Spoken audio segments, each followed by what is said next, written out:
Subscribe करिए हमारे channel target UP TET CTET को और बेल आइकन को दबाइए।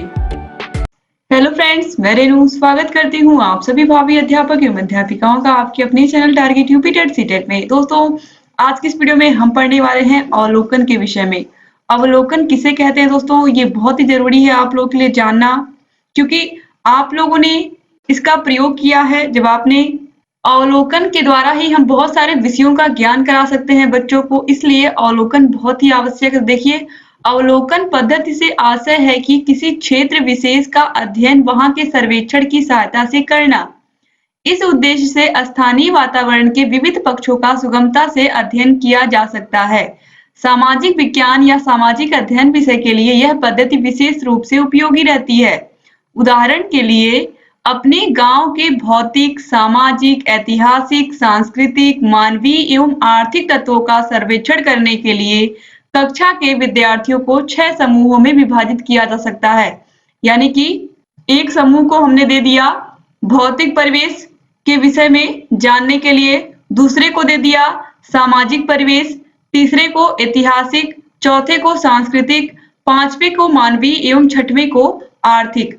भौतिक का मतलब है कि किस प्रकार के संसाधन है उस गांव में लोगों के पास। सामाजिक का मतलब है कि क्या वहां पर लोगों के अंदर सामाजिकता है, जो भी व्यक्ति उस गांव के हैं वो सामाजिक कार्यों को करते हैं या नहीं। जैसे कि जो शादी विवाह होता है जिसमें लोग इकट्ठे होते हैं, सबके रिलेटिव आते हैं, तो ये सब चीजें होती हैं या फिर नहीं। ऐतिहासिक यानी कि यह गांव कितना पुराना है, इस गांव से कौन सा इतिहास जुड़ा हुआ है। और सांस्कृतिक, इस गांव में कौन कौन सी संस्कृतियां हैं, कौन कौन से रीति रिवाज है, इन सभी के विषय में जानना।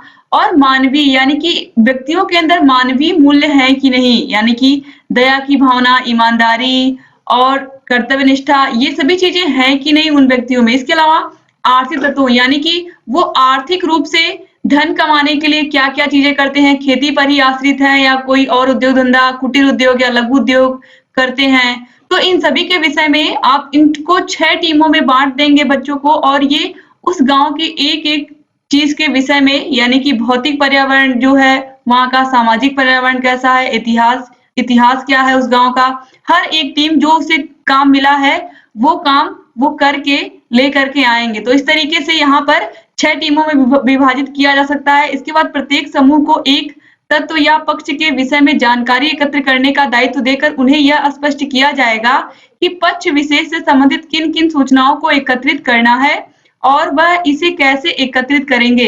यानी कि अब आपने 6 समूहों में बच्चों को बांट दिया है, तो अब उन्हें कैसे इसके बारे में जानकारी इकट्ठी करनी है, जो भी टॉपिक उन्हें मिला है, और किस प्रकार से जानकारी एकत्रित करके उसे आपको कैसे टीचर तक पहुंचाना है, और कैसे आपको हर एक जानकारी को आपको बिंदुवत लिखना है, यानी कि बिंदु बनाते हुए लिखना है, ताकि वो जानकारी शिक्षक को पढ़ने में भी आसान लगे और आप लोगों को खुद को समझने में भी आसान लगे। इसके पश्चात प्रत्येक समूह एकत्रित तथ्यों के आधार पर संक्षिप्त विवरण तैयार करता है। जब आपने ढेर सारे तत्व इकट्ठे कर लिए, जो भी विषय आपको मिला था, चाहे भौतिक मिला हो चाहे सामाजिक मिला हो, उसके बाद अब जब हम उसे फिर से साफ सुथरी एक कॉपी पर सारी चीजों को लिखेंगे व्यवस्थित रूप से, फिर हम उसे शिक्षक को दिखाएंगे, यानी कि वह हमारा संक्षिप्त विवरण कहलाएगा। इस तरीके से हमने पूरा अवलोकन का कार्य क्या किया, पूरा किया। और ये सब चीजें कैसे हुई, शिक्षक के मार्गदर्शन में, क्योंकि शिक्षक के द्वारा ही ये हमें पूरा ग्रुप वर्क दिया जाता है। तो इस तरीके से ये सारी चीजें किसमें आती हैं, अवलोकन में आती हैं। यानी कि किसी भी जगह के भौतिक पर्यावरण का, सामाजिक पर्यावरण का इस तरीके से अध्ययन करना कि कोई भी चीज छूटे ना पाए, और बारीक रूप से आपको क्या करना है, पहले अवलोकन करना है, फिर उसका विवरण हमें लिखना है, एक एक पॉइंट को फिर से संक्षिप्त रूप में लिख करके शिक्षक को दिखाना है। यही होता है अवलोकन। अब दोस्तों, यहाँ पर कुछ क्वेश्चन दिए हुए हैं जिन्हें हमें सॉल्व करना है। तो पहला क्वेश्चन है, निरीक्षण विधि उस मार्ग को दर्शाती है जिस पर चलकर सत्य की खोज की जाती है। यह कथन किसका है? तो अकोलकर का है, या पीवी यंग का है, गुड तथा हॉट का है, या फिर चार्ल्स गिडे का है। आपको इसमें से इसका करेक्ट आंसर बताना है। दोस्तों, राइट आंसर है ऑप्शन 4 चार्ल्स गिडे का। याद रखिएगा आप लोग, इंपॉर्टेंट क्वेश्चन है।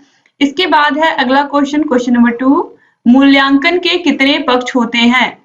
2, 3, 1 या फिर 4? आपको अच्छे से पता है कि मूल्यांकन के 3 पक्ष होते हैं। कौन-कौन से? पहला होता है संज्ञानात्मक, इसे हम क्या कहते हैं? ज्ञानात्मक पक्ष भी कहते हैं, संज्ञानात्मक। इसके बाद दूसरा है भावात्मक और तीसरा है कौशलात्मक या क्रियात्मक पक्ष भी यह कहलाता है। तो इन तीनों को आपको याद रखना है, इन तीनों को डिटेल से मैंने आपको पढ़ाया है बहुत ही अच्छे से।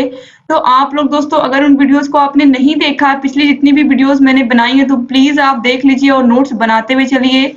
यहाँ पर ऑप्शन बी जो है ये बिल्कुल सही हो गया, क्योंकि बहुत ही महत्वपूर्ण पॉइंट्स मैं आपको पढ़ाती हूँ और एग्जाम के लिए आपको मैं बहुत ही अच्छे से गाइड कर रही हूँ और सभी टॉपिक्स को अच्छे से पढ़ा रही हूँ। कोई भी टॉपिक आपका छूटने नहीं पाएगा। तो आप दोस्तों सभी वीडियोस को अच्छे से देखिए और नोट्स को बनाते हुए चलिए। यहाँ आपको आई बटन मिल जाएगा, आई बटन पर क्लिक करके आप सभी वीडियोस को देख सकते हैं। जितने भी वीडियोस अब तक हमने बनाए हैं आपके 3rd सेमेस्टर के, डिस्क्रिप्शन बॉक्स और कमेंट बॉक्स में भी आपको सभी विषयों की लिंक मिल जाएगी। हम सभी वीडियोस की फ्री पीडीएफ आपको देते हैं, तो फ्री पीडीएफ के लिए आप टेलीग्राम चैनल से जुड़ जाइए। टेलीग्राम चैनल का लिंक आपको डिस्क्रिप्शन बॉक्स में मिल जाएगा, ताकि आप आसानी से सभी वीडियोस का नोट्स बना सकें। अब इसके बाद अगला क्वेश्चन हम देखेंगे। अगला क्वेश्चन है, ब्लूम ने शैक्षिक उद्देश्यों को कितने भागों में विभक्त किया है? 2, 3, 4 या फिर 5? तो दोस्तों ये क्वेश्चन सेम यही है, मूल्यांकन के कितने पक्ष होते हैं। और ये मूल्यांकन के कितने पक्ष होते हैं, इसको 3 बताया गया, संज्ञानात्मक, भावात्मक और ज्ञानात्मक। ये किसने बताया है? ये बताया है ब्लूम ने। किसने बताया है? ब्लूम ने बताया है कि जो मूल्यांकन होता है इसके 3 पक्ष होते हैं, जिन्हें हम शैक्षिक उद्देश्यों के नाम से भी जानते हैं। तो 3 में संज्ञानात्मक, भावात्मक और कौशलात्मक, यही 3 पक्ष आते हैं। याद रखिएगा, संज्ञानात्मक को हम ज्ञानात्मक पक्ष भी कहते हैं और कौशलात्मक को हम क्रियात्मक पक्ष भी कहते हैं। ठीक है, तो उद्देश्यों को, यहाँ पर शैक्षिक उद्देश्यों को ब्लूम ने कितने भागों में बांटा? 3। और कौन कौन से? संज्ञानात्मक, भावात्मक और कौशलात्मक। यानी कि अगर क्वेश्चन किसी भी तरीके से पूछता है तो आपका आंसर सही होना चाहिए। अगला क्वेश्चन है, मूल्यांकन का क्षेत्र होता है सरल, छोटा, व्यापक या इनमें से कोई नहीं? दोस्तों मूल्यांकन का क्षेत्र होता है व्यापक। तो ऑप्शन सी जो है ये बिल्कुल सही है, क्योंकि मूल्यांकन के अंतर्गत केवल बच्चे की पढ़ाई नहीं देखी जाती है, बल्कि उसके व्यक्तित्व के सभी हर एक अवयव का अध्ययन किया जाता है। यानी कि उसके व्यक्तित्व का, पूरे व्यक्तित्व का अध्ययन किया जाता है। इसके बाद क्वेश्चन नंबर 5 है, सत्र के अंत में किया जाने वाला मूल्यांकन कहलाता है। हम किसी भी क्लास में, अगर कोई बच्चा क्लास 6 में है, क्लास 7 में, किसी भी क्लास में है, तो वह अगर 3rd मंथली एग्जाम देता है या मंथ में भी जो एग्जाम होते हैं वो भी देता है, फिर 3rd monthly, half yearly, annual, तो जो एनुअल एग्जाम होता है उसे हम क्या कहते हैं? यह कब होता है? सत्र के अंत में। तो इसीलिए सत्र के अंत में किया जाने वाला मूल्यांकन क्या कहलाता है? वार्षिक मूल्यांकन कहलाता है। याद रखिएगा आप लोग, सत्र के अंत में किया जाने वाला मूल्यांकन वार्षिक मूल्यांकन, एनुअल एग्जाम, इसी को हम क्या कहते हैं? Annual exam. क्योंकि अगर ये आपने पास कर लिया तो आपने, अगर 6th क्लास में आप हैं, आपने एनुअल एग्जाम दे दिया 6th का, तो आप 6th क्लास को पास करके कहाँ पहुंच गए? 7th क्लास में पहुंच गए। तो इस तरीके से जो वार्षिक मूल्यांकन है ये सत्र के अंत में किया जाता है और ये क्वेश्चन एग्जाम में पूछा हुआ है, इंपॉर्टेंट है। तो इस तरीके से यहाँ पर आपने कुछ क्वेश्चन भी सॉल्व किए। और दोस्तों आप लोग ऐसे ही पढ़ते रहिए, आपके सभी विषयों को मैं बहुत ही अच्छे से तैयार करवाऊंगी। आप लोग किसी भी विषय से आपको डरने की जरूरत नहीं है, हर एक विषय को बहुत ही आराम से हम पढ़ते चलेंगे। क्योंकि आपने फर्स्ट पेपर और सेकंड पेपर आप लोगों ने सबसे पहले कहा था, इसीलिए मैंने आपको फर्स्ट पेपर और सेकंड पेपर सबसे पहले पढ़ाया। क्योंकि बहुत सारे बच्चों को इसमें डर लगता है, थोड़ा समझ में भी कम आता था कुछ बच्चों को, तो मैंने सोचा कि सबसे पहले आप लोगों को फर्स्ट और सेकंड पेपर पढ़ाया जाए। और आपको जैसा कि पता भी है ये 50-50 नंबर के पेपर होते हैं, तो आपको अगर अच्छा स्कोर करना है तो आपके जो 50-50 नंबर के पेपर होते हैं उन पर आपको कमांड करनी पड़ेगी, जब आपको अच्छे नंबर एग्जाम में चाहिए। तो इसलिए आप लोग इन पर जरूर फोकस करिए अच्छे से, ताकि आप लोगों के जो 50-50 नंबर के पेपर हैं इनमें आप अच्छा स्कोर कर पाएं। तो ओवरऑल जो रिजल्ट आपका आएगा रिटर्न एग्जाम का, वो बहुत अच्छा आएगा। और वैसे भी ये सब चीजें अगर आप पढ़ ले रहे हो तो ये बेकार नहीं होंगी, क्योंकि यही सारी चीजें आपके यूपी टेट और सुपर टेट में भी पूछी जाएंगी। तो उम्मीद करती हूँ दोस्तों आप ऐसे चैनल से बने रहेंगे और सभी वीडियोस को देखते रहेंगे। आपको जहाँ कहीं भी कोई भी समस्या है आप हमसे पूछते रहेंगे और लगातार ऐसे ही चैनल से बने रहेंगे। यहाँ आपको आई बटन पर सभी वीडियोस मिल जाएंगी, ऑलरेडी मैंने बता दिया है। और अगर अभी तक आपने हमारे चैनल को सब्सक्राइब नहीं किया तो प्लीज सब्सक्राइब कर दीजिए और बेल आइकन को भी प्रेस कर दीजिए, ताकि हम जो भी नई वीडियोस बनाते हैं उन सभी का नोटिफिकेशन आप लोग के पास समय से पहुंचे और आप हमारे सभी वीडियोस को ऐसे ही देखते रहें।